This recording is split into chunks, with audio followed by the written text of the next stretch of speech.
अस्सलाम वालेकुम जी। ਮੇਰੇ ਮਨ ਨੂੰ ਫੋਲੇ ਉਹਦੀ ਮਰਜ਼ੀ ਏ। ਮੇਰੇ ਮਨ ਨੂੰ ਫੋਲੇ ਉਹਦੀ ਮਰਜ਼ੀ ਏ, ਕੰਢਿਆਂ ਦੇ ਵਿੱਚ ਰੋਲੇ ਉਹਦੀ ਮਰਜ਼ੀ ਏ। ਮੇਰਾ ਅਥਰੂ ਅਥਰੂ ਵਾਜਾਂ ਮਾਰੇਗਾ, ਉਹ ਬੋਲੇ ਨਾ ਬੋਲੇ ਉਹਦੀ ਮਰਜ਼ੀ ਏ। ਵਾਹ ਵਾਹ, ਬਹੁਤ ਅੱਛਾ।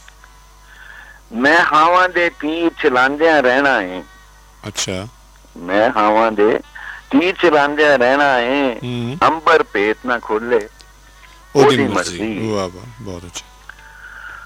ਤੋੜ ਕੇ ਮੇਰੇ ਦਿਲ ਦੇ ਕੱਚ ਖਿਡੌਣੇ ਨੂੰ, ਤੋੜ ਕੇ ਮੇਰੇ ਦਿਲ ਦੇ ਕੱਚ ਖਿਡੌਣੇ ਨੂੰ ਲੱਭਦਾ ਫਿਰੇ ਪਟੋਲੇ ਉਹਦੀ ਮਰਜ਼ੀ ਏ। ਮੈਂ ਸੂਲਾਂ ਨੂੰ ਅੱਖਾਂ ਵਿੱਚ ਪਰੋਵਾਂਗਾ, ਮੈਂ ਸੂਲਾਂ ਨੂੰ ਅੱਖਾਂ ਵਿੱਚ ਪਰੋਵਾਂਗਾ, ਜੇ ਸੂਲਾਂ ਦੇ ਓਲੇ ਉਹਦੀ ਮਰਜ਼ੀ ਏ। ਮੈਂ ਸੂਲਾਂ ਨੂੰ ਅੱਖਾਂ ਵਿੱਚ ਪਰੋਵਾਂਗਾ, ਜੇ ਸੂਲਾਂ ਦੇ ਓਲੇ ਉਹਦੀ ਮਰਜ਼ੀ ਏ। ਹੱਸ ਕੇ ਬੋਲਿਆ, ਹੱਸ ਕੇ ਬੋਲਿਆ ਕੀ ਸਮਝਾਈਏ ਅਸਲਮ ਨੂੰ। ਅੱਛਾ। ਵਾਂਗ ਸੁਦਾਈਆਂ ਡੋਲੇ ਉਹਦੀ ਮਰਜ਼ੀ। ਵਾਹ ਵਾਹ ਵਾਹ ਵਾਹ ਵਾਹ, ਇਹ ਕਿਹੜੇ ਅਸਲਮ ਸਾਹਿਬ ਨੇ ਜੀ? सर मेरे उस्ताद मोहतरम मुर्शद असलम कौसरी। वाह वाह वाह वाह, कौसरी साहब क्या कमाल है, क्या कमाल है जी, वाह वाह। सर सब तो पहला अस्सलाम वालेकुम रहमतुल्लाह व बरकातहू जी। वालेकुम अस्सलाम। ते तमाम बीमारां लई सेहतयाबी दी दुआ। आमीन आमीन या रब। सर अगर थोड़ी जी कॉल अगर तवील हो जाए तो माजरत चाहांगा तमाम लिसनर को, अल्लाह करे कि मैं नहीं जाहिर है मौजूद ते जिन्ने भी गल हो जाए जी सर माफी चाहांगा जी।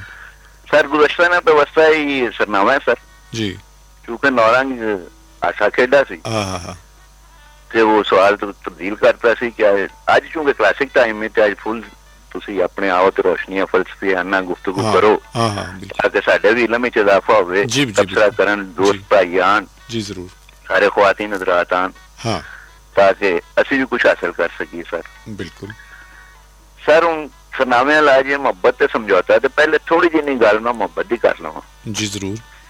ये बड़ा एक तजर्बा रहा, कल ही होया राती सर। अच्छा सर, राती साडे एक बड़े मोहतरम दोस्त ने उन्होंने सानू डिनर की दावत दी सर। ठीक है, ठीक है सर। ਉਹਦੇ ਵਿੱਚ ਮੈਂ ਇੱਕ ਬੜੇ मोहतरम साडे संगी ने मेरे उस्ताद मोहतरम ते एक बरखुरदार है मेरा आजकल माशाल्लाह आरजे भी है, वो भी है ਤੇ ਸਰ ਆਰਡਰ ਡਿਲੀਵਰ ਕਰਨ ਹੀ ਥੋੜਾ ਜਿਹਾ ਟਾਈਮ ਸੀ ਤੇ ਅਸੀਂ ਕਿਉਂਕਿ ਅੰਨੇ ਨੂੰ ਹੋਰਨਾਂ ਨੂੰ ਹੋ ਰਹੀ ਸੀ ਤੇ ਅੰਨਾਂ ਨੂੰ ਡੰਗੋਰੀ ਸੀ, ਸਾਨੂੰ ਆ ਥੋੜਾ ਟਾਈਮ ਮਿਲਦਾ ਤੇ ਅਸੀਂ ਇਹੋ ਹੀ ਗੱਲਾਂ ਕਰਨੇ ਆ ਸਰ, ਬਾਬਿਆਂ ਦੀਆਂ ਹੋ ਗਈਆਂ ਕੁਛ ਜਨਰਲ ਨੌਲੇਜ ਦੀਆਂ ਜਾਂ ਕੁਛ ਇਲਮ ਦੇ ਬਾਰੇ ਵਿੱਚ ਕਰਨੇ ਆ ਨਾ ਸਰ ਜੀ। ਠੀਕ ਹੈ। ਤੇ ਸਰ ਮੁਹੱਬਤ ਦੀ ਗੱਲ ਹੋ ਰਹੀ ਸੀ ਤੇ ਮੈਂ ਇੱਕ ਨਵੀਂ ਗੱਲ ਮੈਂ ਆਪਣੇ ਉਸਤਾਦ मोहतरम ਦੇ ਮੂੰਹ ਚੋਂ ਸੁਣੀ ਜੀ। ਠੀਕ ਹੈ ਸਰ, ਇਹਦੇ ਬਾਰੇ ਚ ਮੇਰੀ ਇੱਕ ਆਪਣੀ ਰਾਇ ਤੇ ਮੇਰਾ ਇੱਕ ਆਪਣਾ ਤਜਰਬਾ ਹੈ, ਮਗਰ उन्होंने पेश किया एक नजरिया पेश किया जिनका मेरे दोस्तों ने सराहया, बहुत सराहया कि मुहब्बत अगर किसी नाल होंदी है दूसरी को उस तो बेहतर मिल जाती है तो मुहब्बत जी ना उधर तब्दील हो जाती। सर गल मैनू हजम नहीं हुआ, मैं कोई तबसरा नहीं किया, मगर मैं बड़ा परेशान बड़ा बेचैन राती आया घर सोचता रहा, क्योंकि मेरा सर एक मेरा अपना ही है ना मुहब्बत के बारे ना। ठीक है, ठीक है सर। मैं यकीन करो अल्लाह गवाह है कि राती 2 बजे तक मैं जागता रहा, मगर उकदा मेरे ज़हन ही खुल नहीं सी रहा ना। मेरी भैड़ी जी आदत है पीछे पै जावा ना तो फिर मैं लगा रहना मैं पीछे जी। ठीक है सर। 2 बजे तो बाद फिर एक अख लग गई। तुसी हैरान होगे सुन के कि मैनू ख्वाब दे विच उकदा हल हो गया सर। ठीक है, यकीन करो इहदे च मैं कोई द्रोह नहीं कर रहा। मेरे रूहानी मुर्शद एक तवील अरसे तो बाद जेड़े कि इंतकाल कर चुके ना मेरे ख्वाब विच आए जी जी। तो उन्होंने फरमाया बच्चा परेशान है, एक नवी गल दसी सर, मेरे इलम विच नवा इजाफा किया सर। उन्होंने फरमाया कि उस्ताद मोहतरम भी ठीक फरमा रहे ने तो गलत तू ही नहीं है। उस्ताद मोहतरम भी ठीक फरमा रहे ने तो गलत तू ही नहीं है। ठीक है। उन्होंने तुहानू सोचने लिए एक मौजू दिता सी कि सोचो है किस तरह हो सकता है। मुहब्बत दी 2 किस्मां ने, मैं आज तक कोई किस्म समझना सर कि मुहब्बत ही होंदी है सर। ठीक है, ठीक है। मगर उन्होंने फरमाया कि मुहब्बत दी 2 किस्मां होंदियां ने, एक कल्बी मुहब्बत एक ज़हनी मुहब्बत जी, दिमागी मुहब्बत जी। बिल्कुल इसी तरह दिली मोहब्बत ਜਿਹੜੀ ਹੈ ਨਾ ਉਹ ਤੇ ਸਭ ਕੁਝ ਮਹਿਬੂਬ ਹੀ ਹੁੰਦਾ ਨਾ ਸਰ ਤੇ ਦਿਮਾਗੀ ਮੁਹੱਬਤ ਜਿਹੜੀ ਹੈ ਨਾ ਜਿਵੇਂ ਉਹਨਾਂ ਨੇ ਫਰਮਾਇਆ ਉਹ ਇੱਕ ਤਾਂ ਰਸਤਾ ਦੱਸ ਰਹੇ ਸਨ ਤੁਹਾਡੇ ਉਸਤਾਦ ਜਿਹੜੇ ਨੇ ਨਾ ਕਿ ਦਿਮਾਗ ਜਿਹੜਾ ਸੋਚਦਾ ਬੰਦਾ ਕਿ ਯਾਰ ਇਹ ਬਿਹਤਰ ਹੈ ਮੁਹੱਬਤ ਸਰ ਅਗਰ ਬਿਹਤਰੀ ਤੇ ਹੁੰਦੀ ਤੇ ਕਦੀ ਵੀ ਜਿਹੜਾ ਆਪਣਾ ਕੈਫ ਸੀ ਨਾ ਉਹ ਲਾਲਾ ਦੇ ਨਾਲ ਲੈਲਾ ਦੇ ਨਾਲ ਕਦੀ ਵੀ ਪਿਆਰ ਨਾ ਕਰਦਾ ਇਸ਼ਕ ਨਾ ਕਰਦਾ ਜਿਹੜੇ ਸਾਡੇ ਜਿੰਨੀਆਂ ਵੀ ਰੋਮਾਨਵੀ ਦਾਸਤਾਨਾਂ ਨੇ ਉਹਨਾਂ ਵਾਸਤੇ ਉਹ ਤੇ ਬੜਾ ਮਾਮਲਾ ਹੋ ਗਿਆ ਲੇਕਿਨ ਕੈਸ ਦੀ ਜਿਹੜੀ ਮੁਹੱਬਤ ਹੈ ਉਹ ਤੇ ਇਸ਼ਕ ਸੀ ਕਿਉਂਕਿ ਉਹਨੂੰ ਹਰ ਪਾਸੇ ਜ਼ਾਹਿਰ ਲੈਲਾ ਹੀ ਨਜ਼ਰ ਆਉਂਦੀ ਸੀ ਅਰੇ ਤੇ ਮੈਂ ਗੁਜ਼ਾਰਿਸ਼ ਕਰਨਾ ਵਾ ਨਾ ਕਿ ਮੈਂ ਹੁਣ ਆ ਜਾਵਾਂ ਮੁਹੱਬਤ ਤੇ ਔਰ ਉਹ ਠੀਕ ਫਰਮਾਇਆ ਅਪੋਜੀਸ਼ਨ में ਦੋਵੇਂ ਆਪੋਜ਼ਿਟ ਆ ਜਾਣ ਆਇਆ ਇਹ ਨਾ ਜੀ ਜੀ ਸਰ ਮੁਹੱਬਤ ਜਿਹੜੀ ਹੈ ਨਾ ਇਸ਼ਕ ਦੀ ਪਹਿਲੀ मतलब मंजिल है ठीक है पौड़ी नहीं है पहली मंजिल है ठीक है ते जेड़ा समझौता है ना वो सर मुनाफकत दी पहली पौड़ी है ठीक है दूसरी गल जिवें फरमाया किसी ने कि मोहब्बत कीती नहीं जाती हो जाती है मेरा ईमान है और समझौता करना पैंदा है शौरी तौर पे हुंदा है बिल्कुल सर और मोहब्बत विच सर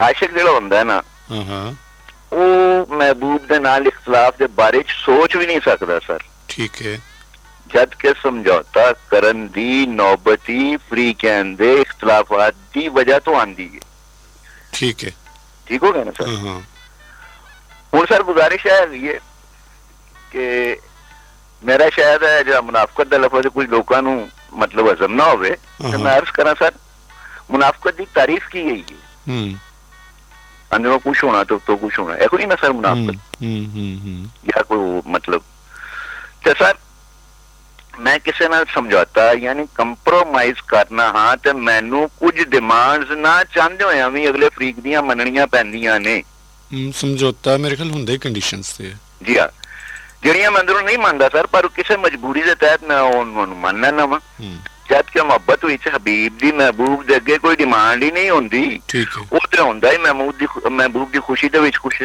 ਜੀ ਬਿਲਕੁਲ ਸਮਝੌਤੇ ਚ ਸਰ ਅਗਰ ਕੋਈ ਫਰੀਕ ਤਾਕਤਵਰ ਹੈ तो अपने सामने वाले को ना अपनी मर्जी दी शर्तां ते कंप्रोमाइज करेगा सर ठीक है तो मोहब्बत जड़ी है वो मैं दे अर्ज कर चुका है ना वो ते मतलब ओदे ते सर हुन बाबे होरां ने भी जिस तरह किया अपना हुणे कामुला साहब ने शादी तो बाद सर मैं एनू ही निगलेक्ट करांगा सर और दो जगह ने मुमन लफज इस्तेमाल किया जाता है समझौते का ना कि वक्त नाल समझौता कर लिया घरेलू जिंदगी खानगी जिंदगी बचाने ਲਈ ਉਹ मतलब ਉਹਦੇ ਨਾਲ हमने समझौता कर लिया सर सर ਅਸੀਂ ਕਦੀ ਇਹ ਸੋਚਿਆ ਕਿ ਅਸੀਂ ਵਕਤ ਨਾਲ ਸਮਝੌਤਾ ਅਗਰ ਕਰ ਰਹੇ ਹਾਂ ਤੇ ਕਿਉਂ ਕਰ ਰਹੇ ਹਾਂ ਆਪਣੇ ਕਾਰਨ ਦੀ ਵਜ੍ਹਾ ਆਪਣੇ ਕਰਮਾਂ ਦੀ ਵਜ੍ਹਾ ਤੋਂ ਕਰ ਰਹੇ ਹਾਂ ਨਾ ਜੀ ਬਿਲਕੁਲ ਸਹੀ ਔਰ ਤੁਹਾਡੇ ਹਵਾਲੇ ਨਾਲ ਹੀ ਗੱਲ ਮੈਂ ਵਾਜ਼ਿਹ ਕਰ ਦਿਆਂ ਦੋਸਤਾਂ ਨੂੰ ਕਿ ਅਸੀਂ ਮੁਹੱਬਤ ਬਮੁਕਾਬਲਾ ਸਮਝੌਤਾ ਰੱਖਿਆ ਕਿਉਂਕਿ ਵੈਸੇ ਤੇ ਸਮਝੌਤਾ ਬਹੁਤ ਅੱਛੀ ਚੀਜ਼ ਹੈ ਅਗਰ ਅਸੀਂ ਵੈਸੇ ਸਮਝੌਤੇ ਤੇ ਆਨੇ ਆ ਤੇ ਸਮਝੌਤਾ ਹਮੇਸ਼ਾ ਅਮਨ ਨੂੰ ਜਨਮ ਦਿੰਦਾ ਹੈ ਤੁਹਾਡੀ ਮਿਆਨਾ ਰਵੀ ਨੂੰ ਜਨਮ ਦਿੰਦਾ ਹੈ ਲੇਕਿਨ ਅਸੀਂ ਮੈਂ ਪਹਿਲੇ ਵੀ ਅਰਜ਼ ਕੀਤੀ ਸੀ ਤੇ ਉਹਦੇ ਆਪੋਜ਼ਿਟ ਰੱਖਿਆ ਅਸੀਂ ਮੁਹੱਬਤ ਦੇ ਆਪੋਜ਼ਿਟ ਸਮਝੌਤਾ ਰੱਖਿਆ ਤੇ ਇਹਨਾਂ ਦੀ ਆਪਸੀ ਤਾਲਮੇਲ ਜਿਹੜਾ ਔਰ ਉਹਦੀ ਵਜ਼ਾਹਤ ਕਰਨੀ ਹੈ ਸਰ ਮੈਂ ਹੁਣ ਉਹ ਦਸਾ ਖਾਨਗੀ ਦੇ ਮਾਮਲੇ ਦੇ ਵਿੱਚ ਆਪਣਾ ਭਾਈ ਸਾਹਿਬ ਨੇ ਉਹਨੇ ਫਰਮਾਇਆ ਨਾ ਬਾਬੇ ਹੋਰਾਂ ਨੇ ਔਰ ਅਕਸਰ ਲੋਕੀ ਕਹਿੰਦੇ ਘਰ ਬਚਾਉਣ ਦੀ ਖਾਤਰ ਉਹ ਸ਼ਖਸੀਅਤ ਨੇ ਕੰਪਰੋਮਾਈਜ਼ ਕਰ ਲਿੱਤਾ ਹੈ ਸੀ ਇਹ ਸਾਰਾ ਦੇਖਣ ਵਾਲਿਆਂ ਦਾ ਆਪਣਾ ਆਪਣਾ ਤਜਜ਼ੀਆ ਹੁੰਦਾ ਹੈ ਨਾ ਸਰ ਕਿਆ ਮੁਮਕਿਨ ਨਹੀਂ ਹੈਗਾ ਕਿ ਜਿਹਨੂੰ ਅਸੀਂ ਕੰਪਰੋਮਾਈਜ਼ ਕਹਿ ਰਹੇ ਹਾਂ ਹਕੀਕਤਨ ਉਹ ਮੁਹੱਬਤ ਹੋਵੇ ਜੋ ਹਸਤੀ ਆਪਣੇ ਮਹਿਬੂਬ ਦੀ ਅਦਾ ਸਮਝ ਕੇ ਉਹ ਸਹਿੰਦੀ ਹੋਵੇ ਸਾਰਾ ਕੁਝ ਇਹ ਤੇ ਜ਼ਾਹਿਰ ਇੱਕ ਮੁਹੱਬਤ ਦੀ ਮਤਲਬ ਦੋ ਵਿੱਚੋਂ ਅਗਰ ਇੱਕ ਬੰਦਾ ਸਮਝੌਤੇ ਤੇ ਚੱਲ ਰਿਹਾ ਤਾਂ ਇੱਕ ਮੁਹੱਬਤ ਤੇ ਵੀ ਹੋ ਸਕਦਾ ਹੈ ਸਰ ਗੁਜ਼ਾਰਿਸ਼ ਹੈ ਨਾ ਕਿ ਅਸੀਂ ਤਾਂ ਕਹਿੰਦੇ ਨਹੀਂ ਉਹ ਸਮਝੌਤਾ ਅਸੀਂ ਤੇ ਹੁਣ ਬਲੇਮ ਕਰਦੇ ਜੋ ਸਮਝੌਤਾ ਹਕੀਕਤਨ ਉਹ ਜਿਹੜਾ ਹੈ ਨਾ ਮੁਹੱਬਤ ਦੀ ਖਾਤਰ ਜਿਹੜਾ ਹੈ ਨਾ ਉਹ ਸਾਰਾ ਕੁਝ ਸਹਿ ਰਿਹਾ ਹੁੰਦਾ ਠੀਕ ਹੈ ਚੱਲ ਰਿਹਾ ਹੁੰਦਾ ਸਾਰਾ ਕੁਝ ਕਿਉਂਕਿ ਉਹਨੂੰ ਮਹਿਬੂਬ ਦੀ ਸਰ ਬਾਬੇ ਇਸ਼ਫਾਕ ਉਹਨਾਂ ਅੱਲਾਹ ਗਰੀਕ ਰਹਿਮਤ ਕਰੇ ਕਿਆ ਖੂਬਸੂਰਤ ਉਹਨਾਂ ਨੇ ਗੱਲ ਕਹੀ ਸੀ ਕਿ ਮਹਿਬੂਬ ਦੇ ਐਬ ਵੀ ਜਿਹੜੇ ਨੇ ਨਾ ਚੰਗੇ ਲੱਗਦੇ ਨੇ ਸਰ ਜੀ ਜ਼ਾਹਿਰ ਹੈ ਰੂਹਾਨੀ ਸਾਰਾ ਸਿਲਸਿਲਾ ਹੋ ਗਿਆ ਨਾ ਰੂਹ ਨਾਲ ਜਿਹੜੀ ਜੁੜੀ ਹੋਈ ਮੁਹੱਬਤ ਹਾਂਜੀ ਉਹਦੇ ਵਿੱਚ ਤੇ ਦੂਜ ਵੀ ਕਬੂਲ ਨਹੀਂ ਹੈ ਉਹ ਜ਼ਾਹਿਰ ਇੱਕ ਇਸ਼ਕ ਦੀ ਪੌੜੀ ਵੱਲ ਹੁੰਦਾ ਮਾਮਲਾ ਹਾਂਜੀ ਤੇ ਸਰ ਅਸੀਂ ਉਹ ਹਸਤੀ ਨੂੰ ਜਿਹੜੀ ਕਿ ਪਿਆਰ ਕਰ ਰਹੀ ਹੁੰਦੀ ਹੈ ਉਹਦੀ ਖਾਤਰ ਉਹਦੇ ਨਾਲ ਰਹਿ ਰਿਹਾ ਹੁੰਦਾ ਹੈ ਉਹਦੀ ਤਬੱਸਿਆ ਜਿਹੜੀ ਹੈ ਨਾ ਉਹਨੂੰ ਵੀ ਬਸ਼ਟ ਕਰ ਦਿੰਦੇ ਆ ਸਰ ਤੇ ਸਰ ਲੋਕੀ ਕਹਿੰਦੇ ਹੋਣਗੇ ਬੱਟ ਵੀ ਚੰਮੜ ਹੀ ਗਿਆ ਤੇ ਸਰ ਤੁਹਾਡੇ ਕੀਮਤੀ ਵਿਚਾਰ ਦੇ ਸਰ ਤਫੀਕ ਦੇ ਉੱਤੇ ਤਾਂ ਤੁਹਾਡੇ ਕੋਲੋਂ ਸਿੱਖਣਾ ਹੈ ਅਸੀਂ ਜੋ ਵੀ ਤੁਸੀਂ ਨਾ ਕਰਿਆ ਕਰੋ, ਨਾ ਕਰਿਆ ਕਰੋ, ਨਾ ਕਰਿਆ ਕਰੋ, ਨਾ ਕਰਿਆ ਕਰੋ। ਸਲਾਮਤ ਰਹੋ ਸਰ ਬਹੁਤ ਸਾਰੀਆਂ ਦੁਆਵਾਂ ਜੀ, ਬਹੁਤ ਮਿਹਰਬਾਨੀ, ਬਹੁਤ। ਅੱਲਾਹ हाफिज नासिर सर, बहुत जितों तक आवाज आ रही है से इस्लाम जी, बिस्मिल्लाह, बिस्मिल्लाह। अल्लाह हाफिज।